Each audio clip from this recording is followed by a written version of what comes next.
hopefully would hope that I would never do that, if that makes sense.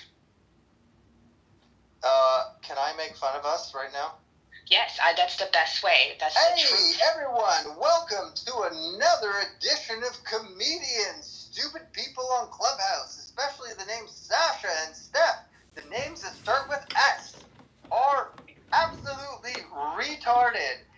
Rebrand, refocus. I would like to ask, so when I joined the room, comedian was giving you shit about something, and I missed it. Comedian, can you please tell me? Please tell us. This comedian is a fucking hard nut to crack. Okay, Well, welcome to the club. Welcome to the club. Broadcasts material from Clubhouse, and he's got his own followers on YouTube. He's like Heart AI. Is that what you are? Because that's super cool. No, but I really like him. I think he's a fucking solid guy. But, you know, explaining to him that he's a solid guy is, like, really hard for him to accept. You don't accept compliments well. He doesn't. He doesn't know what to Don't let me analyze you on that. Yeah. You hear the chickens? Okay. Anyhow, okay. I wanted to do, like, a fucking meme of his show because... You know, that he just rebroadcasts and he does that, so I wanted to fucking cock block it because I'm not a fool and neither are you. But I love him. Welcome back to another exciting episode of Low IQ Dumb People talking about nothing on a Saturday evening. There we go. And then maybe he's got like a fucking 1,000 people watching. It's okay. Or like 10. It's good. Steph, thank you so much for coming into the room that I set up for us. It probably won't take off, but I really did enjoy having conversations with you. I mean, with that attitude, it probably wants, but I'm in a chicken coop, like, basically, like, using aerosol glue to hang this fucking wallpaper so anything could fucking happen here, you know? That's right. That's right. That's right. Have a spirit of adventure. Oh my God, this stuff is strong smelling. This is going to give me a headache or get me high. I don't know. No, chickens! I can't go out the door. Sorry, I can't unmute myself. I can't believe you only had chickens for 2 months. It's amazing. I know, it's like, it's amazing to me. It's amazing to me that, like, they're still alive. You get what? eggs? Well, no, they're not even, like, fully 2 months old. I think it's going to take, like, until they're, like, 4 months old. What? I just moved them outside. Do you have coyotes? I mean, I live in Michigan, and I actually live, like, really... I have everything over here. I have, like, wild turkeys and weird shit going on, but right now, I can tell you that everything I'm learning is off YouTube. And so far, they're still alive, right? It's springtime in Michigan, right? Like, I mean, you could call it spring, but it's, you know, it's getting there. Like, yesterday it was 70, but last week it snowed a day, and today it's, like, in the 50s. So we're almost considered spring. I mean, I did put a lot of my stuff, already transplanted it in my garden because I have an indoor greenhouse. But are you middle-aged? This shit works, man, and I got it all over me. I gotta mute myself because I have glue on my hands now. So. Are you middle-aged like I am? I'm 41 years old, and I plan to live to be 120. And I don't plan on dying because I'll be buried as a tree, so therefore my life will continue on. No wonder why. Or I'm going to be an android, which would be okay too. So. Yeah. Do you find it difficult to interface with like 20-year-olds and like 30-year-olds and stuff? I do. No. Let me hold on. I'm going to probably get out of the chicken coop while I tell you. So also, like I said, I'm an evolutionary psychologist, but I'm also a behavioral psychologist too, and I'm working on another graduate degree. But anyway, before that I was in the Marine Corps 15 years, so I have a lot of experience working with children and people who need crayons. And anyway, now surprisingly, in this chapter of my life, suddenly one of my jobs is I'm a part-time where I teach art therapy classes to elementary school students, and which has been great because I used to not believe I could ever actually connect with children. I had an issue emotionally connecting with my own children for a long time because, conditions in the Marine Corps.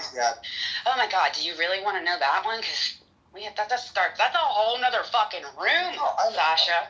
So I have 2 adopted children. One of them is 27. She has 4 babies. I have another adopted son. I got Caitlin when she was 16. Her mother had passed away. She's my best friend in the Marine Corps. That's the one that has the 4 babies now. And she's 27.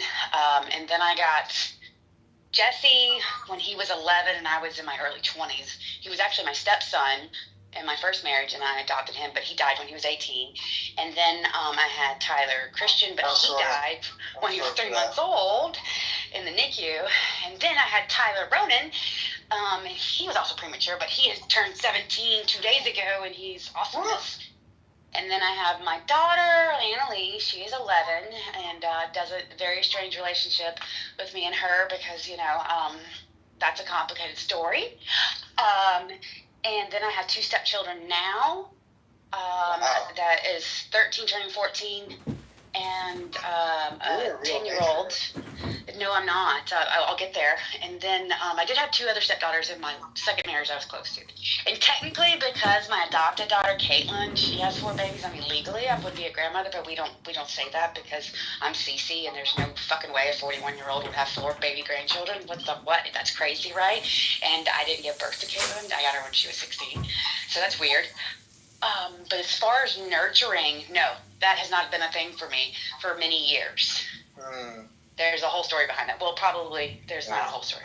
Just honestly, the universe kept giving me children in a situation where I never wanted to be a mother, and I didn't think I was very good at it. I was very good at being a Marine. I was very good at being a ruthless fucking cunt with no heart.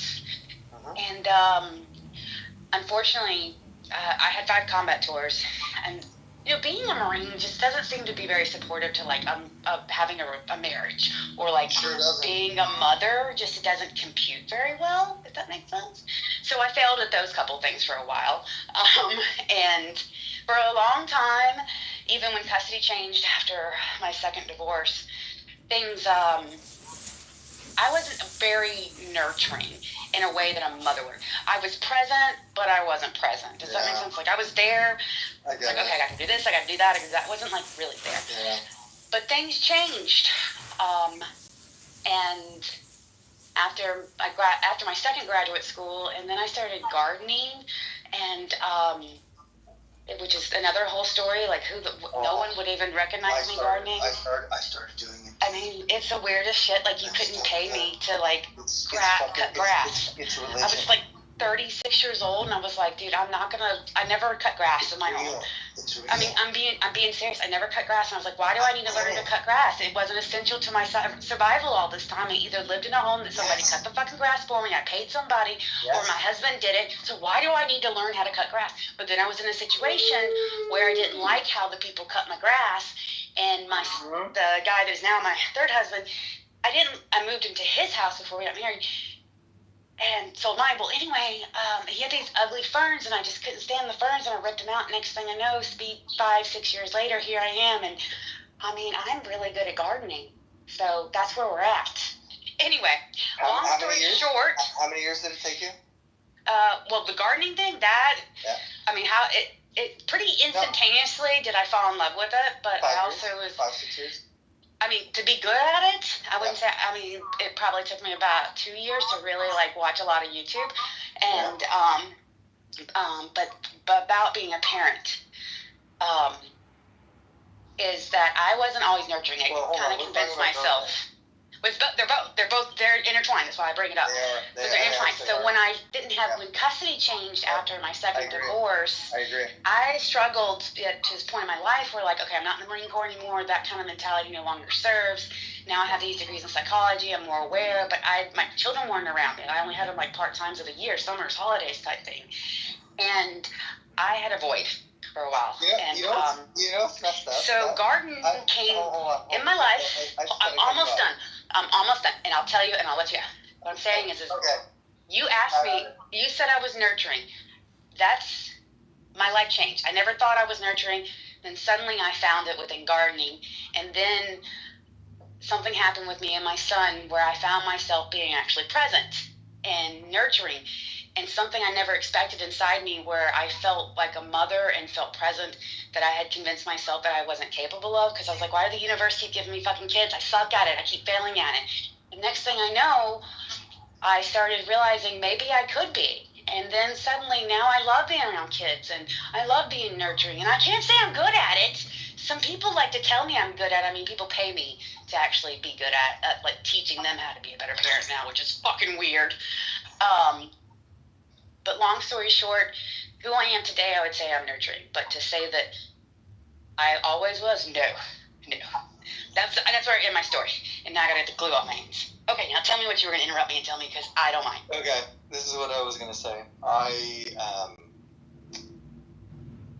a silent observer a lot of the times, and I take time to assess people and to see if they're full of shit. And I've asked you a series of questions in the last couple hours, and you always have the right answer. So it's really suspicious. That would be suspicious, huh? No, I know you're a real person. I know. Oh, thank you. Thank you. That's that actually. That's a real compliment. That's a real compliment. I suck at compliments, comedian, so I feel you. So that's a real compliment. I actually really thank you for saying that. Let me finish it, okay? I get excited like you do. You know, I want to talk. But I'm very discerning as a person. Like I can fucking smell a fart in the wind, like very readily. And all of the battery of questions that I've given you, they're very subversive. You probably didn't even know them. You probably didn't even know that you were being tested. But you were being tested by me, and you have not.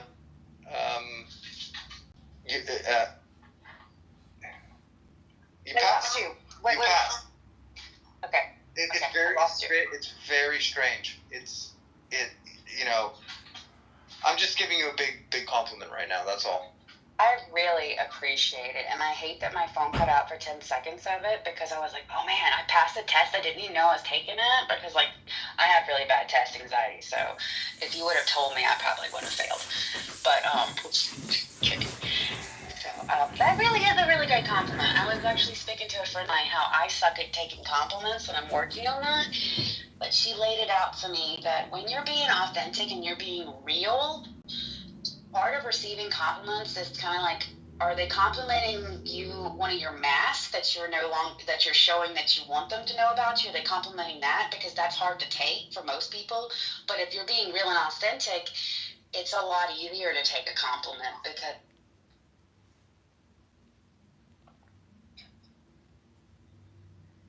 I don't remember your username. What? Nobody on this app that's ashamed to say shit about me for me to even care. You're obviously triggered because you got. Welcome back to another exciting episode of Low IQ Dumb People talking about nothing, wasting all the time. On a beautiful Saturday evening, I give you the dumbest people in Clown House. They sure had this Somali ship.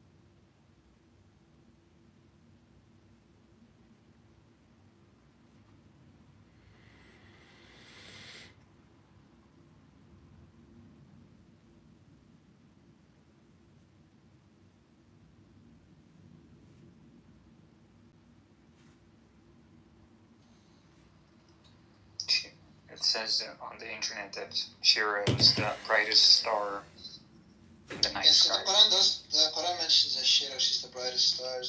Serious. According to some interpreters of the Quran, that refers to Sirius in astronomy. So I guess you could make the case, yeah. Yeah. Thanks for being honest. I mean, but that's nothing, bro. Like, literally. But I mean, you don't have to tell me you don't believe it. I don't care. It's not about You don't have to believe it, bruh. It's on you. Dude, I don't the care. fact that I you gave are... it to you. You rejected it. You have to answer for that. It's Okay, not so on me. let's make a case, though. Like, literally, I was looking at another thing that you said, which is, I mean, I think it was... I wanted to make the other point about, like, the thing you said about, like, 8.3. That's, like, equivalent to me asking how many times is cow mentioned in the Quran. Cow is mentioned in the Quran 9 times. Well, in McDonald's, a Big Mac costs $9. How could Muhammad possibly have known that? Of course, $9. God knew that. God knew You have to multiply that time. $90. That's like the kind of like argument they can give in Morocco. But by the same logic, this is a very thing that happens also. Big Mac cost $9 and Aisha was 9 years old. How could the Prophet have known that? Yeah, I don't know who Aisha is. Aisha's not found in the Quran. If you could find her name. There was a Zen student who quoted an old Buddhist poem to his teacher, which says, "The voices of torrents are from one great tongue. The lines of the hills are the pure body of Buddha." "Isn't that right?" he said to the teacher. "It is," said the teacher, "but it's a pity to say so. It would be, of course, much better if this occasion were celebrated with no talk at all. And if I addressed you in the manner of the ancient teachers of Zen, I should hit the microphone with my fan and leave. Because Zen is a way of life, a state of being that is not possible to embrace in any concept whatsoever. So that any concepts, any ideas, any words that I shall put across to you this evening will have as their object